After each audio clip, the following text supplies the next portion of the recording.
Ketegangan di kawasan Timur Tengah belum mereda, menyusul keputusan Iran membatasi akses di Selat Hormuz, salah satu jalur perdagangan minyak terpenting dunia. Iran menyatakan pasukannya mempertahankan kendali yang cerdas dan kuat atas Selat Hormuz. Menurut juru bicara Khatam Al-Anbiya Iran, militer Iran telah melancarkan operasi rudal dan drone yang berkelanjutan serta memegang inisiatif di Teluk Persia. رزمندگان جان برکف ما در نیروی دریایی و هوافضای سپاه ضمن کنترل هوشمندانه و قدرتمندانه تنگه هرمز و در دست داشتن ابتکار عمل در خلیج فارس هجوم به مواضع دشمن در منطقه را به فضل الهی با قدرت ادامه خواهند داد. Saat ini, Kementerian Luar Negeri bersama Pertamina International Shipping mulai membahas teknis 2 kapal tanker Pertamina yang masih tertahan di Selat Hormuz. Kementerian Luar Negeri menyebut pemerintah Iran memberi sinyal positif untuk perlintasan 2 kapal Pertamina. Pemerintah pun memastikan akan menyiapkan kebutuhan teknis agar kapalnya bisa segera melintasi Selat Hormuz. Melalui keterangan tertulis, juru bicara Kementerian Luar Negeri menyatakan Kemlu dan KBRI Tehran berkoordinasi dengan pihak Pertamina bahwa Iran sampaikan pertimbangan positif atas keamanan perlintasan kapal milik Pertamina Group di Selat Hormuz. Di tengah ketegangan ini, sejumlah negara berusaha melakukan diplomasi agar kapal mereka tetap bisa melintasi Selat Hormuz. Dalam perkembangan terbaru, Thailand dikabarkan telah mencapai kesepakatan dengan Iran agar kapal-kapalnya dapat melintasi selat tersebut secara aman. Situasi ini menunjukkan adanya upaya diplomatik dari sejumlah negara untuk menghindari dampak yang lebih luas dari ketegangan di kawasan. Begitupun Malaysia yang menyatakan telah berbicara dengan pemimpin Iran bahwa kapal Malaysia diperbolehkan melintasi Hormuz. Selain Thailand dan Malaysia yang sudah diberi lampu hijau oleh Iran, ada negara lain yang juga diberikan izin melintas, yaitu Tiongkok, Rusia, India, Irak, Pakistan, dan Spanyol.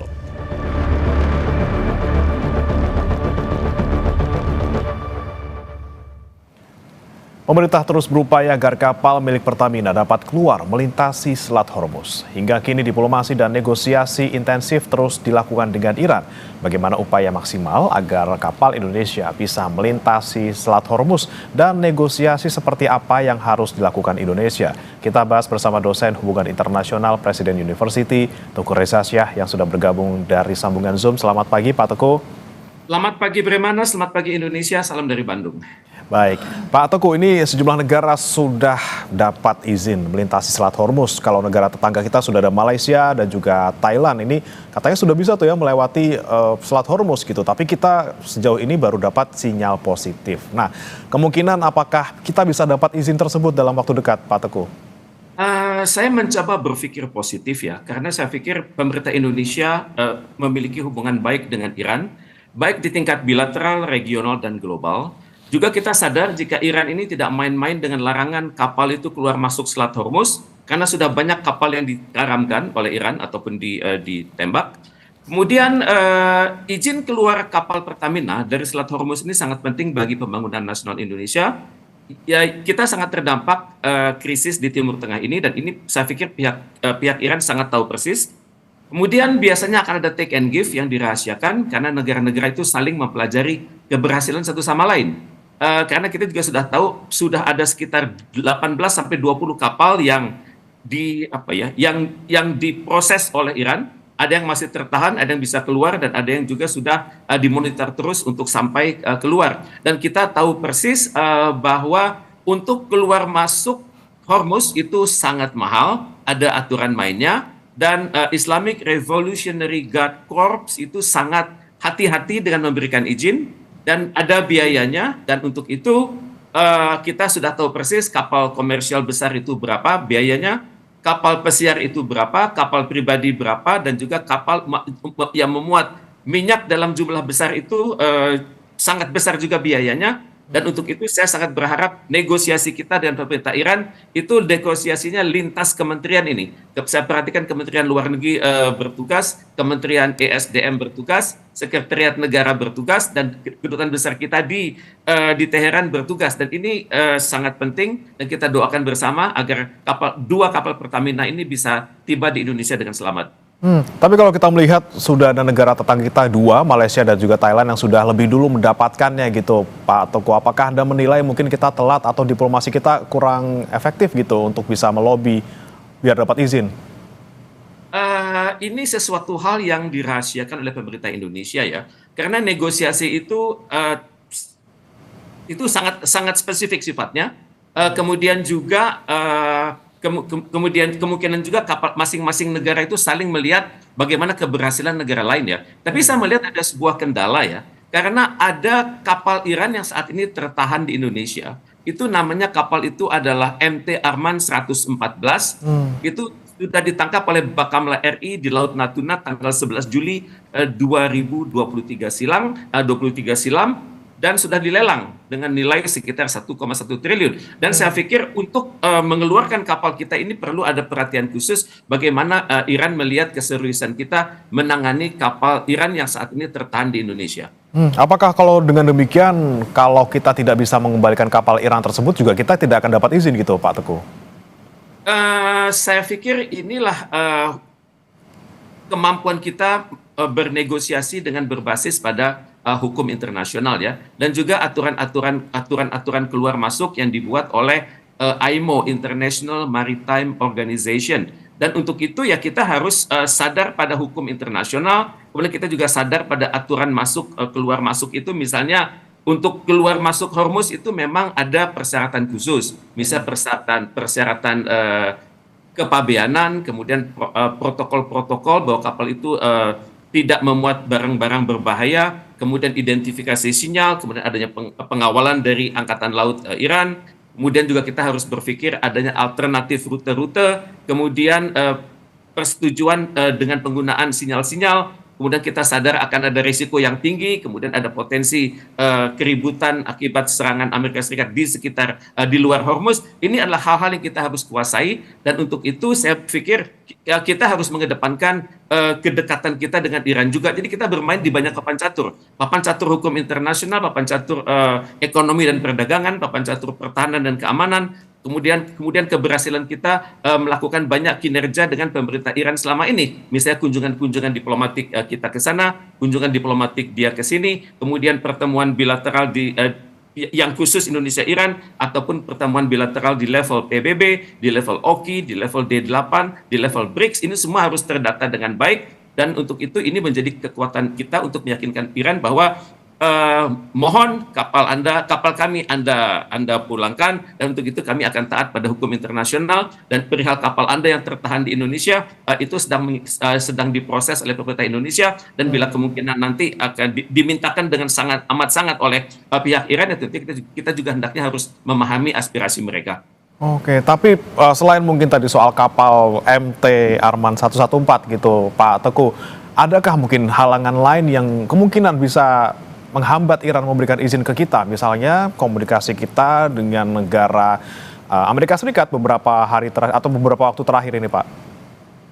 Memang harus saya akui ya, Iran ini sangat tegas. Mereka sangat membutuhkan kepastian hukum di mana posisi suatu negara. Misalnya saya teringat beberapa hari silam Presiden Iran berbicara dengan Presiden Prancis, dan Presiden Iran mengatakan kami tidak mau berurusan dengan negara yang tidak jelas keyakinannya, apakah bersama kami atau bersama Amerika Serikat. Dan untuk itu tentunya kita harus meyakinkan Iran juga bahwa kita memiliki kebijakan luar negeri yang bebas aktif, kita dekat dengan Amerika Serikat, kita juga dekat dengan Iran, tapi untuk posisi krisis yang saat ini kita memahami hukum internasional. Di dalam hal ini kita hendaknya mengatakan bahwa kita memahami status hukum yang sedang dihadapi oleh Iran, kita memahami hukum internasional yang terlanggar, terutama sekali pasal 4.2 dari Piagam PBB, dan juga kita memahami hak Iran untuk mempertahankan diri sesuai artikel 51 dari Piagam PBB. Tentunya hal ini adalah hal-hal yang dikatakan tanpa perlu kita menyiarkannya kepada dunia bahwa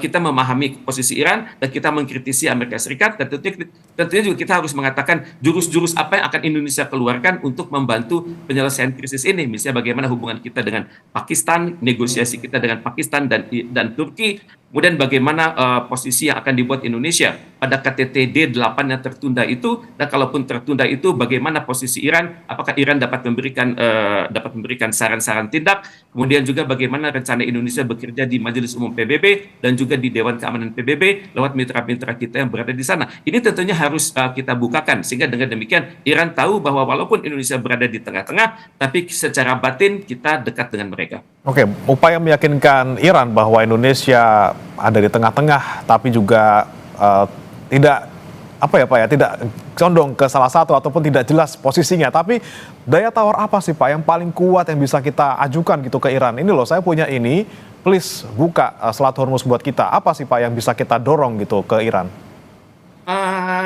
Tentunya ada kekuatan diplomatik kita ya, bahwa kita memiliki kedekatan dengan dia di banyak level, di PBB misalnya, di Organisasi Konferensi Islam, di D8 yang akan melakukan KTT bulan depan, dan kemudian walaupun KTT itu ditunda, tapi setidaknya Kementerian Luar Negeri dan juga Kementerian Luar Negeri negara-negara D8 itu hendaknya membuat suatu posisi yang sama bagaimana menghadapi krisis di Timur Tengah ini. Kemudian juga kita hendaknya meyakinkan negara-negara di OKI, di GNB, di Liga Arab, di mana hendaknya kita kalau berbicara tentang Iran, kita tidak lagi menyudutkan Iran. Karena banyak sekali negara-negara di dunia menyudutkan Iran dengan menyatakan bahwa ini adalah perang Iran. Bukan, ini adalah tindakan Iran akibat dibom habis-habisan oleh Israel dan Amerika Serikat. Jadi kita hendaknya mencari satu kosakata yang baru, misalnya dampak dari kebrutalan Amerika Serikat dan Israel dan direspons oleh Iran. Ini tentu saja tidak mudah, karena kata kunci itu harus singkat, padat, dan tepat guna.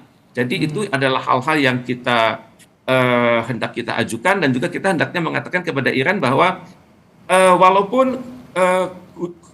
walaupun hubungan bilateral tinggi, tapi kita juga mengandalkan pada hasil-hasil dari kunjungan kami ke sana, dan terutama sekali kunjungan Presiden Iran tanggal 23-24 Mei tahun 2023. Di saat itu kunjungan Presiden Iran Sayyid Ibrahim Raisi ke Indonesia, kita hendaknya mengatakan bahwa banyak hal-hal yang sudah dicapai dan juga banyak hal-hal yang sedang kita perjuangkan bersama. Misalnya kita juga mengatakan kunjungan Wapres Iran urusan perempuan dan keluarga ke Indonesia tahun 2023 silam, kemudian kunjungan Ketua Mahkamah Agung RI ke Teheran, dan semuanya sudah menghasilkan berbagai kesepakatan yang tinggal dilanjutkan oleh kedua negara. Dan saya pikir hubungan diplomatik kita dengan Iran itu sangat baik, tapi memang harus diakui otoritas Indonesia selama krisis di Gaza itu banyak sekali berhubungan dengan Amerika Serikat. Tentunya kita juga harus menjelaskan kepada Iran bahwa masuknya Indonesia ke dalam board of peace itu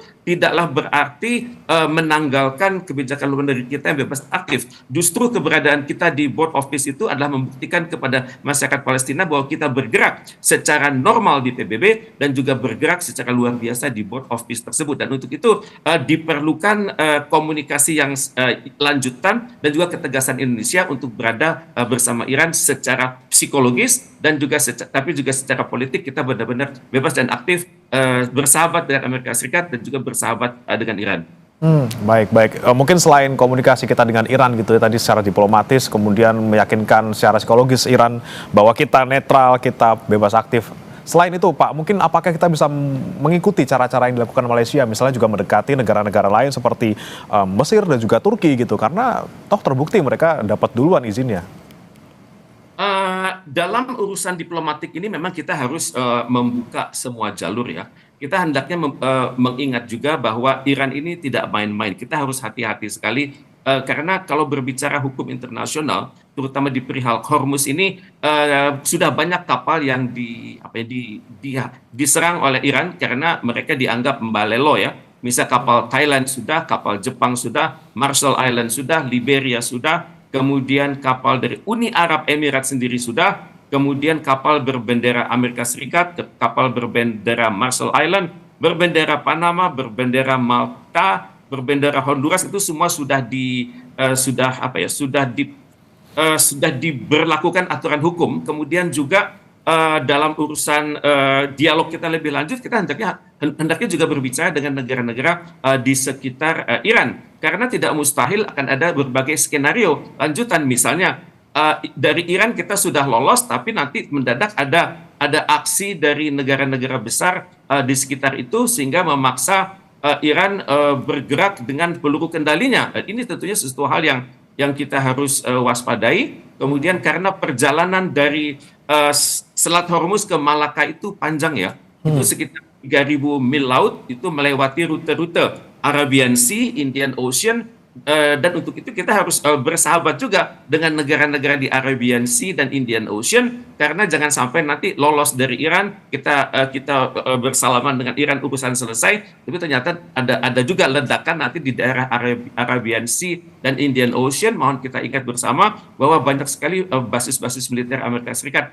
di sekitar Arabian Sea dan Indian Ocean, dan itu tentunya kita harus waspadai. Tapi bagi pemerintah Indonesia, memang mahal memulangkan kapal kita tersebut, tapi ini adalah sesuai dengan tujuan kita mendirikan negara ini, di mana tujuan kita adalah melindungi segenap bangsa Indonesia dan seluruh tumpah darah Indonesia. Mohon kita ingat di kapal itu banyak awak-awak kapal kita yang setiap harinya berdoa siang dan malam, dan juga doa dari keluarga mereka di tanah air agar awak-awak kapal itu kembali selamat. Kapal selamat, awak-awak kapal selamat. Baik, tentunya harapan kita tidak hanya untuk memulangkan saja nih Pak Teguh, tapi juga ke depannya itu kita bisa dapat akses juga untuk jalur distribusi kita maupun juga pelayaran. Nah, dengan kondisi yang seperti ini ya Pak, apakah kemudian akses tersebut bisa kita dapatkan secara permanen paling tidak selama perang ataupun konflik ini terjadi?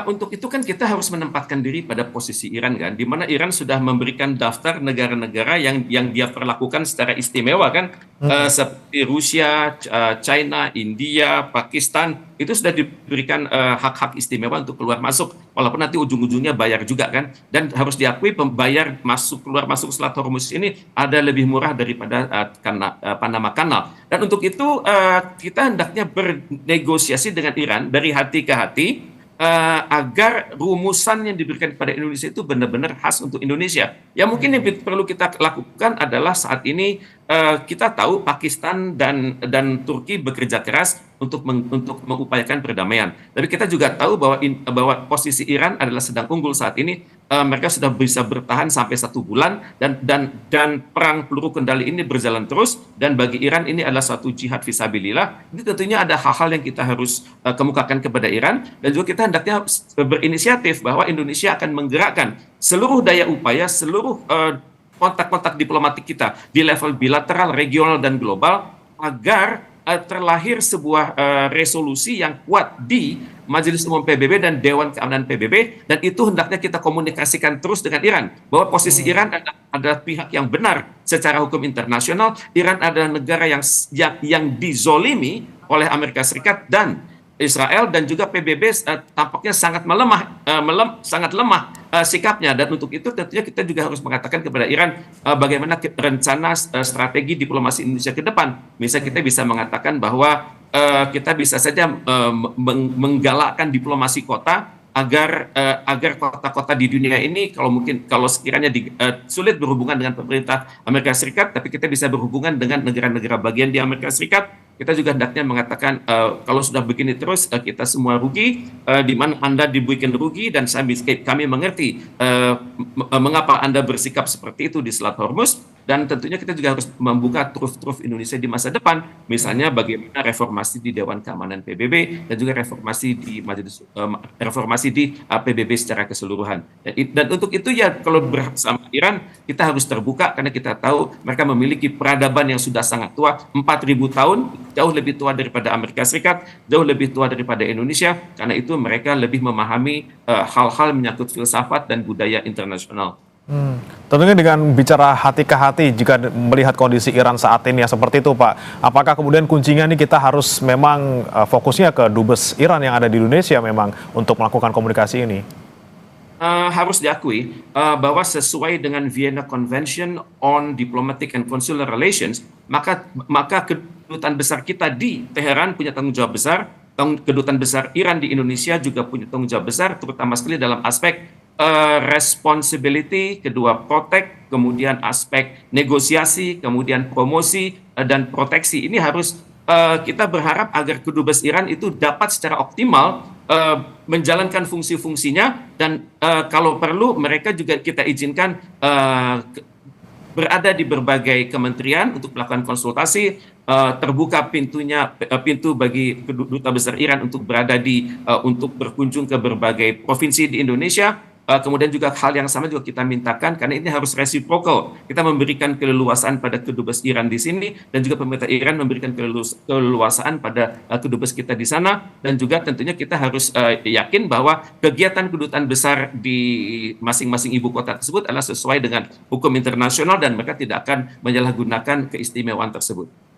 Oke. Kemudian Pak Teguh, memang sekarang kita PR-nya adalah bicara ke Iran, kemudian mendapatkan izin tersebut. Jadi sinyal positif akan berujungnya ke izin, tapi ketika nanti izin kita sudah kantongi seperti itu kan, tidak serta-merta kita bisa secara mungkin aman gitu ya, secara full kita aman untuk melintasi Selat Hormuz. Apakah kemudian bisa gitu Iran memastikan bahwa kapal kita juga bisa keluar dari situ dalam keadaan yang aman gitu, Pak? Diperlukan negosiasi teknis yang luar biasa ini.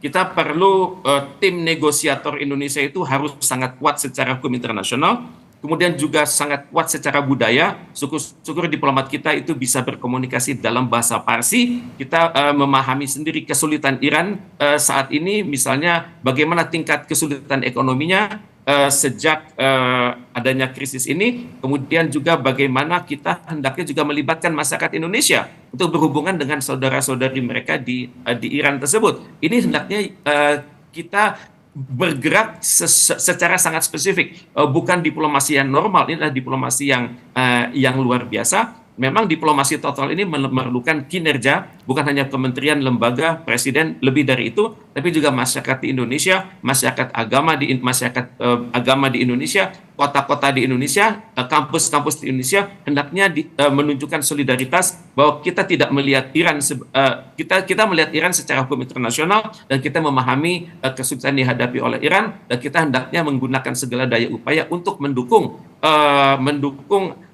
agar Iran mendapat haknya yang benar di Perserikatan Bangsa-Bangsa. Karena sampai saat ini hanya Iran yang dikritik oleh dunia, mengatakan ini adalah perang akibat Iran. Tidak, ini adalah respons Iran akibat terjangan Amerika Serikat yang luar biasa, yang mengancam keberadaan Iran yang peradabannya telah berusia 4.000 tahun di muka bumi. Meyakinkan Iran bahwa kita posisinya lagi-lagi di tengah, netral, tapi tetap kita menjunjung tinggi hukum internasional supaya izin kita bisa dapat gitu ya Pak ya, tidak hanya mungkin izin keluar untuk 2 kapal ini, tapi juga ke depannya akses kita juga bisa terbuka di Selat Hormuz untuk ke depannya. Terima kasih Pak Teguh Reza Syah, dosen Hubungan Internasional Presiden University, sudah bergabung bersama kami di Sapa Indonesia Pagi. Selamat pagi Pak Teguh. Terima kasih.